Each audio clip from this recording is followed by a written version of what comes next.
The next thing that you are going to need to do your sewing is thread. And you can do basic 100% polyester thread. I got this at Walmart. It's their generic mainstays brand. This was $1. Obviously it says so right on the label. And it is, they have this I think in your basic colors like maybe white and black, red. Those are the colors that you want to get to be able to start with. And using this on some dark fabric as you're learning your stitches, or using black on light fabric, that'll be a good way to get going so that you can see what it is that you're doing. This works just fine for everyday sewing. When you're shopping in Joann's and you see all of the thread racks, especially now with the craze over embroidery machines and embroidery threads, you're going to be a little intimidated. For basic sewing, you want to go straight to the coats dual duty section. And the reason that this is called dual duty, first of all, you can see right here, sorry, it says all purpose, which is nice.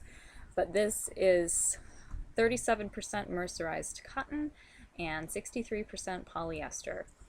So it does have some cotton in here to give it a little more strength, and then the polyester to make sure that it has a nice give to it and some durability.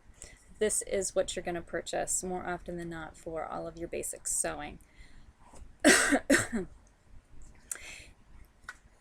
threads that you stock up on, you're going to want to get these nice big spools.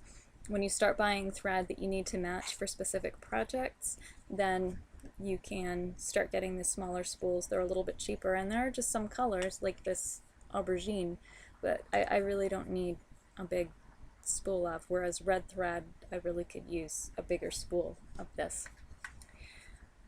You'll also see Gutermann, if you're shopping in a more high-end fabric store, or you're in New York and you're in some place like Mood, then Gutermann is probably going to be a brand that's being promoted. This is 100% polyester. Very nice thread. If you use a sewing machine, comes off the spool really nicely.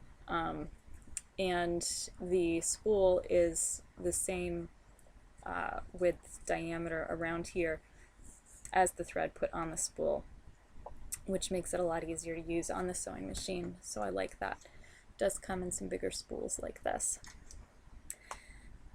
And so we have needles, pins, scissors, thread, and those are the basic supplies that you need to get started sewing.